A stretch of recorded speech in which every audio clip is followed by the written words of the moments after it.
ফেসবুকে ঢুকলেই ভাইরাল ডিম খাওয়ার ভিডিও দেখতে পাই। তাই আজকে আমিও বানিয়ে ফেললাম সেই ভাইরাল ডিম খাওয়ার ভিডিও।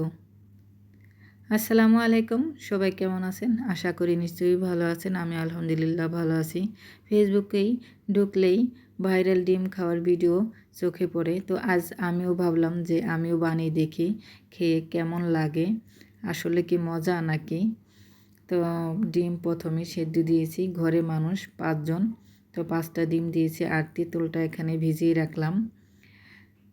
লাগবে শসা, পেঁয়াজ, কাঁচামরিচ, ধনিয়া পাতা, তেঁতুল, শুকনা মরিচ ভাজা, লাগবে বিট লবণ, চিনি। এখন আমি শসাটা ভালো করে ছিলে নিচ্ছি। শসা আগে ধুয়ে নিয়েছি, ছিলে আবারও ধুবো।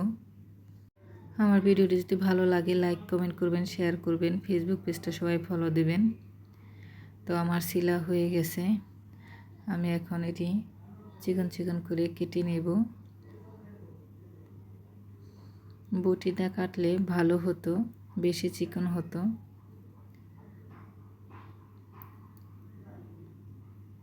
তো আমার কাটা হয়ে গেছে, দিয়ে দেব পেঁয়াজ,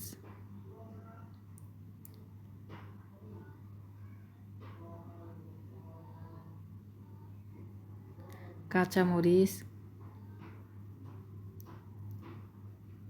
ধনিয়া পাতা। তো প্রথমে ভাবছিলাম এই বাটিতে হয়ে যাবে, তারপরে দেখি না, বাটিতে হবে না, বাটিটা ছোট হয়ে গেছে। তো মাখাইতে গেলে পড়ে যাবে, এর জন্য বড় একটা বাটি নিয়ে নিলাম। তেঁতুল, সবগুলো কাটাকাটি শেষ, রেডি হয়ে গেছে। এখন আমার ডিম ছোলার বাকি আছে, ডিমটা ছিলে নিচ্ছি। ডিমটা প্রচুর গরম, আর এই ডিমটা খাওয়ার জন্য কিন্তু গরম গরম ডিমই দরকার।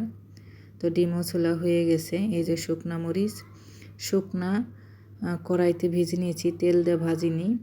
তো শুকনা মরিচ দিয়ে বিট লবণ দিয়ে চটকাইয়ে মুখে দিয়ে দেখি অনেক টক, এর জন্য আমি 2 চামচ চিনি দিয়ে নিয়েছি।